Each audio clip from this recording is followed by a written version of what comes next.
जय भीम, जय भारत, जय संविधान सशक्त भारत चैनल पर इंजीनियर हरकेश्वर बाबू से हम जानना चाहेंगे कि ओबीसी में जो अत्यंत पिछड़ा वर्ग के एथी में भी लगा हुआ है क्रीमी लेयर, तो अगर उन पर क्रीमी लेयर लग जाता है, उनको सर्टिफिकेट क्रीमी लेयर का बन गया, तब तो उनको इसमें रिजर्वेशन नहीं मिलेगा, तो वो कहाँ रिजर्वेशन में जाएंगे? इस पर डिटेल से आप जरा दर्शकों को बताएं। देखिए, अभी तक क्रीमी लेयर जो ओबीसी में है और ईबीसी में, और क्रीमी लेयर के लिए दोनों के लिए क्राइटेरिया एक ही, ठीक है। तो उसमें मान लीजिए है कि फादर का क्लास 1 ऑफिसर या मदर फादर दोनों से कोई सीधे डायरेक्ट क्लास 1 ऑफिसर है, वो का उसका बाल बच्चा क्रीमी लेयर में आएगा। जो प्रशासन जो कर रहे हैं, ये संवैधानिक पद पर जो लोग हैं, उनके बाल बच्चे जो है वो आएंगे। फिर क्लास 2 ऑफिसर, अगर पति पत्नी दोनों में से कोई एक है और 40 साल के उम्र में अगर क्लास 1 ऑफिसर बन जाता है 40 साल उम्र के पहले, तो वो क्रीमी लेयर में आएगा। और जो नौकरी पेशा और सरकारी महकमा में जो नहीं है, उनके लिए 8 लाख का रुपया का मान लीजिए कि हाँ, तो उसमें जैसे एडवोकेट है, वकील है, सीए है, जो अपना प्राइवेट अपना निजी धंधा चलाते हैं, निजी प्रैक्टिस करते हैं, और उनके लिए मान लीजिए कि वो सिर्फ जो है ना रुपया का है, ठीक है। तो अब आपने सवाल किया कि अगर अति पिछड़ा वर्ग के लोग क्रीमी लेयर में जो आ जाते हैं, जिनका जो नॉन क्रीमी लेयर का सर्टिफिकेट नहीं बनेगा, वो कहाँ जाएंगे? उसी तरह से ओबीसी के लोग हैं जो क्रीमी लेयर में आ जाएंगे, मतलब जिनका ओबीसी का नॉन क्रीमी लेयर सर्टिफिकेट नहीं बनेगा, तो कहाँ जाएंगे? तो स्वाभाविक है कि दोनों के लिए सीधा जगह जनरल कैटेगरी का सीट बचता है। जनरल कैटेगरी में ही वहाँ लोग जाएगा, ठीक है। तो जब जनरल कैटेगरी में जाएगा तो वहाँ पर उसको कम्पीट करना पड़ेगा। अगर कम्पीट करने का पोजीशन यहाँ से भी चला गया और वहाँ अगर कम्पीट करने का पोजीशन नहीं है, तो उसके साथ तो वंचना हो गया, वो तो कहीं के नहीं रहा।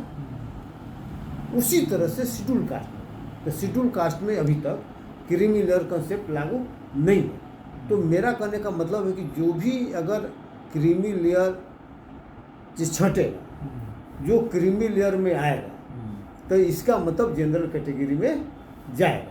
तो जनरल कैटेगरी में जो लोग हैं वो सब एक तरह से आप मानिए कि क्रीमी लेयर के लोग ही हैं। उसमें से आप कह दीजिए कि जो गरीब थे, गरीबी के नाम पर अभी जो 10% आरक्षण जो है दे दिया गरीबी के नाम पर, और मान लिया कि सब लोग क्रीमी लेयर है, ठीक है। तो क्रीमी लेयर और क्रीमी सब लोग क्रीमी लेयर है वहाँ, और उनके बीच वहाँ मान लीजिए कि संघर्ष आपको करना होगा। लेकिन अभी जहाँ जिस पोजीशन में आप हैं, अगर क्रीमी लेयर शेड्यूल कास्ट में है, क्रीमी लेयर नहीं है, तो भाई क्रीमी लेयर तो भाई देखना ना पड़ेगा कि जिसको आप क्रीमी लेयर में भेज रहे हैं, जितने लोगों को भेज रहे हैं, वे लोग जनरल कैटेगरी में आने का पोजीशन आए हैं कि नहीं है। जिसको भेज रहे हैं उसी को आप देखिए कि अगर मान लीजिए कि 10 परिवार, 50 परिवार, 200 परिवार को आप ले लीजिए, और देखिए कि ये 200 परिवार का आदमी, कोई आदमी जनरल कैटेगरी में उस रैंक हासिल किया कि नहीं किया शेड्यूल कास्ट में रहते हुए।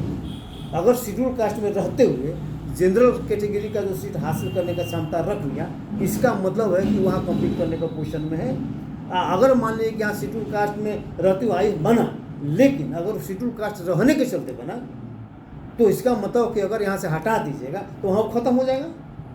तो इसलिए मेरा कहने का मतलब है कि क्रीमी लेयर लगाने के पहले ये देखना चाहिए कि जिनको देखिए कि जिनको आप क्रीमी लेयर के थी में लाना चाहते हैं, उनका पोजीशन क्या है और उनका पारिवारिक पोजीशन क्या है, और उसको परिवार के कितने लोग जनरल कैटेगरी में नौकरी अचीव किए हैं और सफलता प्राप्त किए हैं, उसी को आप क्रीमी लेयर में डाल सकते हैं। अन्यथा ऐसा नहीं कि यहाँ से क्रीमी लेयर के नाम पर यहाँ छाट दीजिए, वहाँ हो जाकर कोई पोजीशन में मान लेके नहीं गए, तो इसका मतलब अभी वंचना मान लेके एक से हटा के दूसरे में भेज के उसको अभी मान लेके तरफ वंचित मान लेके करने का ये काम होगा। इसीलिए क्रीमी लेयर को खासकर शेड्यूल कास्ट और शेड्यूल ट्राइब्स के बारे में मेरा ये कहना है कि अभी तो शेड्यूल कास्ट का जो पोजीशन है, अभी मान लें कि 20% इनका पॉपुलेशन है, और मात्र आरक्षण के बावजूद भी 14% ये मान लें प्राप्त कर रहे हैं। 6% अभी तो इनका अपना हिस्सा शेड्यूल कास्ट का हिस्सा भी इनको मिलना बाकी है।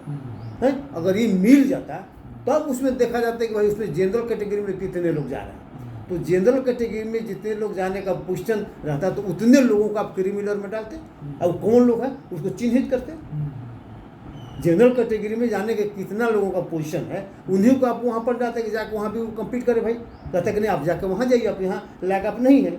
लेकिन अगर यहाँ लायक कहते कि नहीं है या वहाँ भी उस लायक नहीं रहा तो कहाँ जाएगा वो।